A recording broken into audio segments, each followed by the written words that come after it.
കാരുണ്യത്തിൻ്റെ അപ്പോസ്തലൻ സണ്ണി പൗലോസ് ബർണശ്ശേരിയുടെ വക.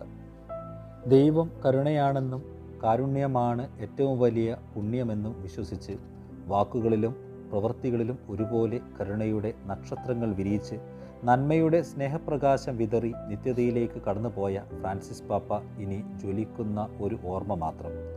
അർജന്റീനയിൽ നിന്ന് എത്തി സാർവത്രിക സഭയുടെ നെടുനായകത്വം വഹിച്ച് ഓരോ കാൽവെപ്പിലും പരസ്നേഹത്തിൻ്റെയും ദയയുടെയും കരുണയുടെയും കരുതൽ നിറച്ച വലിയ ഇടയൻ്റെ ഓർമ്മയ്ക്ക് മുമ്പിൽ പ്രണാമം.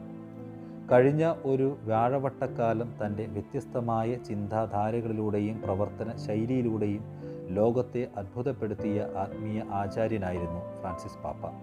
ദരിദ്രരോടുള്ള പക്ഷം ചേരൽ ദൗത്യമായി പ്രഖ്യാപിച്ചതാണ് അതിൽ ഏറ്റവും ശ്രദ്ധേയം. തെരുവുകളിലെ രോദനം കണ്ടില്ലെന്ന് നടിക്കാൻ കഴിയില്ല എന്നായിരുന്നു ഫ്രാൻസിസ് പാപ്പയുടെ പ്രഖ്യാപനം. അത് ലോകത്തിന് ധീരമായ പ്രത്യാശ സമ്മാനിച്ച ഒന്നായിരുന്നു. വർത്തമാന കാലത്തെ ശുദ്ധീകരിക്കുക എന്ന ലക്ഷ്യത്തോടെ എല്ലാവരോടും കരുണയോടെ വർത്തിക്കുക എന്നത് അദ്ദേഹത്തിൻ്റെ ജീവിത ശൈലിയായിരുന്നു. ദൈവപുത്രൻ പുൽക്കൂടിനെ എളിമയോടെ ആശ്ലേഷിച്ചതിൻ്റെ ഒരു നേർപ്പതിപ്പാണ് ഫ്രാൻസിസ് പാപ്പയുടെ ജീവിതം നമ്മുടെ മുൻപിൽ വരച്ചു കാട്ടുന്നത്. സുഖലോലുപതയുടെ മടിയിൽ ജീവിച്ച ശേഷം ക്രിസ്തുമാർഗത്തിൽ ദാരിദ്ര്യത്തെ ഹൃദയത്തിൽ ഏറ്റെടുത്ത അസീസിയിലെ വിശുദ്ധ ഫ്രാൻസിസിൻ്റെ പേര് സ്വീകരിച്ചതിൽ തുടങ്ങുന്നു പാപ്പയുടെ തനത് വഴി. വത്തിക്കാനിലെ ഔദ്യോഗിക വസതിയിലെ ആഡംബരം വേണ്ടെന്ന് വെച്ച് പകരം അതിഥി മന്ദിരത്തിലെ മുറികൾ സ്ഥിരവാസത്തിന് തിരഞ്ഞെടുത്തതും അലങ്കാര ചേലുകളില്ലാതെ കുപ്പായമണിഞ്ഞും അധികാര ചിഹ്നമായ മോതിരത്തിൽ സ്വർണമൊഴിവാക്കിയും ദാരിദ്ര്യത്തിൻ്റെ നേർചിത്രങ്ങൾ കോറിയിട്ടു. പാപ്പമാരുടെ വേനൽക്കാല വസതിയായ ഗണ്ടോർ ഫോം കൊട്ടാരം ഒഴിവാക്കി വത്തിക്കാനിലെ ഓഫീസിൽ തന്നെ വേനൽക്കാലം ചെലവഴിച്ച് പാപ്പ നൽകിയ ലളിത ജീവിത സന്ദേശം തനിക്ക് ചുറ്റുമുള്ളവരുടെ കുറവുകളിൽ കരുണയോടുള്ള പങ്കുചേരലത്രേ. ഫ്രാൻസിസ് പാപ്പയാണ് 2015 ഡിസംബർ 8 അമലോത്ഭവ മാതാവിൻ്റെ തിരുനാൾ മുതൽ 2016 നവംബർ 20 ക്രിസ്തുരാജന് തിരുനാൾ വരെ കരുണയുടെ അസാധാരണ ജൂബിലി പ്രഖ്യാപിച്ചുകൊണ്ട് സെയിൻറ്റ് പീറ്റേഴ്സ് ബസിലിക്കയിലെ വിശുദ്ധ വാതിൽ തുറന്നത്. പിറ്റേ ദിവസം ഡിസംബർ 9 അവിടെ വച്ച് നടത്തിയ പ്രഭാഷണത്തിൻ്റെ രത്നചുരുക്കം ഇതാണ്: കരുണയുടെ വർഷം നല്ലതാണെന്നല്ല ഞാൻ പറയുന്നത്, അത് സഭയിൽ അത്യാവശ്യമാണ്. ജൂബിലി വർഷത്തിൽ വിശ്വാസികൾക്ക് പാപമോചനത്തിനായി തിരുസഭ കൽപ്പിച്ചു നൽകുന്ന ഒരു അസാധാരണ വഴിയാണ് വിശുദ്ധ വാതിൽ. വലിയ മാറ്റങ്ങൾ സംഭവിച്ചു കൊണ്ടിരിക്കുന്ന ഈ കാലഘട്ടത്തിൽ ദൈവത്തിൻ്റെ സാമീപ്യം ലോകത്തിന് മനസ്സിലാക്കി കൊടുക്കേണ്ടത് നമ്മുടെ കടമയാണ്. ഈ ജൂബിലി അതിനനുയോജ്യമായ സമയമാണ്. മാനുഷിക ദൗർബല്യങ്ങൾ മറികടന്ന് നമ്മുടെ പാപങ്ങളുടെ അന്ധകാരത്തിന്മേൽ വെളിച്ചം വീശുന്നതാണ് ദൈവത്തിൻ്റെ അനന്തമായ കരുണ. ആ കരുണയിലേക്ക് മനുഷ്യ ശ്രദ്ധ തിരിച്ചുവിടാനാണ് ജൂബിലി ആഘോഷിക്കുന്നത്. ഈ വിശുദ്ധ വർഷത്തിലൂടെ നാം സുവിശേഷത്തിൻ്റെ ഹൃദയത്തിൽ കരുണയുടെ മൂർത്തിമത് ഭാവമായ യേശുവിൽ ദൃഷ്ടികൾ അർപ്പിക്കുകയാണ്. അപ്പോൾ കരുണയുടെ ജൂബിലി ആഘോഷിക്കുന്നത് വഴി നാം നമ്മുടെ വ്യക്തിപരവും സാമൂഹ്യവുമായ ജീവിതത്തിൻ്റെ ഹൃദയഭാഗത്തിലേക്ക് ക്രൈസ്തവ വിശ്വാസങ്ങളെ പുനഃപ്രതിഷ്ഠിക്കുകയാണ് ചെയ്യുന്നത്. നമ്മുടെ ഇന്നത്തെ സമൂഹത്തിൽ, സ്ഥാപനങ്ങളിൽ, ജോലിയിടങ്ങളിൽ, വീടുകളിൽ പോലും മാപ്പ്, ക്ഷമ തുടങ്ങിയവ അപ്രത്യക്ഷമായിക്കൊണ്ടിരിക്കുകയാണ്. അങ്ങനെയുള്ള ഈ ലോകത്ത് ഈ ജൂബിലി വർഷത്തിലൂടെ ദൈവത്തെ ഏറ്റവും അധികം പ്രീതിപ്പെടുത്തുന്ന കരുണ നമുക്ക് മനസ്സിലുറപ്പിക്കാം. കരുണയേക്കാൾ ദൈവത്തിന് പ്രീതികരമായി മറ്റൊന്നില്ല. നമ്മുടെ ഹൃദയത്തിൽ കരുണ നിറയുമ്പോൾ അചിരേണ അത് ലോക നന്മയായി പരിണമിക്കും. കരുണയുടെ ഏറ്റവും വലിയ പ്രതിബന്ധം സ്വയമേയുള്ള സ്നേഹമാണ്. അത് സുഖവും പ്രശസ്തിയും തേടിയുള്ള, പണം തേടിയുള്ള പരക്കം പാച്ചിലിലേക്ക് നയിക്കുന്നു. അവിടെയാണ് നന്മയുടെ വ്യാജവേഷക്കാർ ജനിക്കുന്നത്.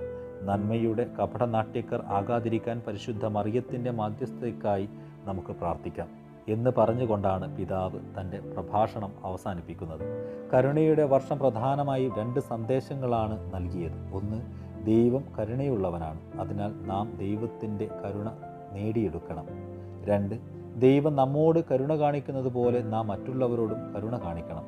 ഈ കരുണ നിത്യജീവിതത്തിൽ എങ്ങനെ പ്രായോഗികമാക്കാമെന്ന് പ്രവർത്തനങ്ങളിലൂടെ കാണിച്ചു തന്ന കരുണയുടെ കാർമ്മികനാണ് ഫ്രാൻസിസ് പാപ്പയെന്ന് അവിടുന്ന് ഇടപെട്ട വഴികൾ തന്നെ സാക്ഷ്യപ്പെടുത്തുന്നു.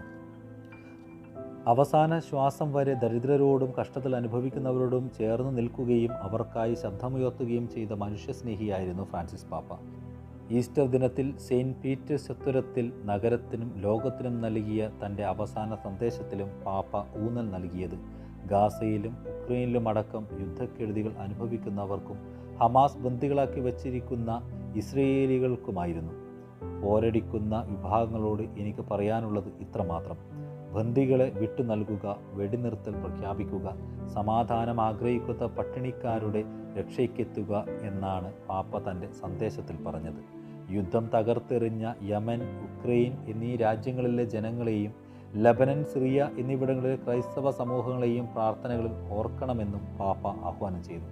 കൂടാതെ മ്യാൻമാറിലെ ഭൂകമ്പത്തിൽ ജീവൻ വെടിഞ്ഞവരെയും പാപ്പ തൻ്റെ പ്രസംഗത്തിൽ അനുസ്മരിച്ചു.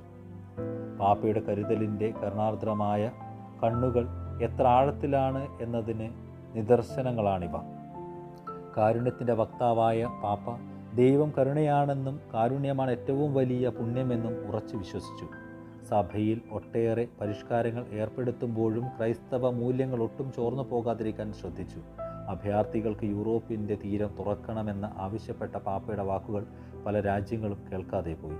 അഭയാർത്ഥികളുടെ ദുരവസ്ഥകളിൽ പരിതപിക്കുക മാത്രമല്ല, മെഡിറ്ററേനിയൻ കടന്നുവരുന്നവരെ ചേർത്ത് പിടിക്കാൻ അദ്ദേഹം നിർദ്ദേശം നൽകി. മ്യാൻമാറിൽ നിന്ന് ബംഗ്ലാദേശിലേക്ക് വന്ന റോഹിംഗ്യൻ അഭയാർത്ഥികൾക്ക് വേണ്ടി അദ്ദേഹം വൻതുക സമാഹരിച്ചു നൽകുകയുണ്ടായി.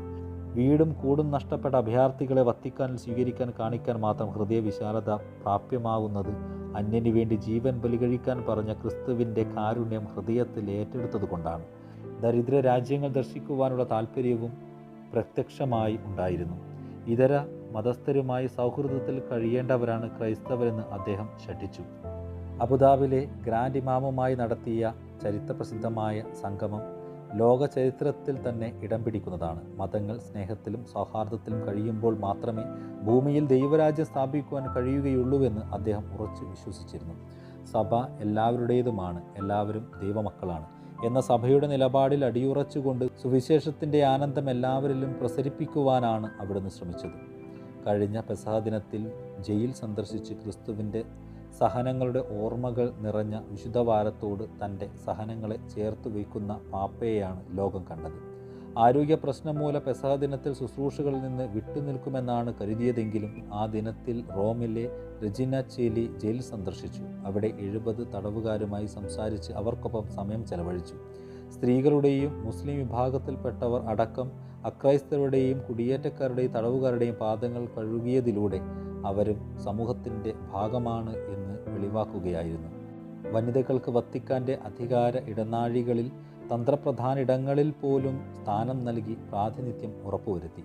വത്തിക്കാൻ്റെ ഭരണരംഗത്തും സിവിൽ സർവീസിലും സ്ത്രീകൾക്ക് നൽകിയ പ്രാധാന്യം എടുത്തു പറയേണ്ടതാണ്.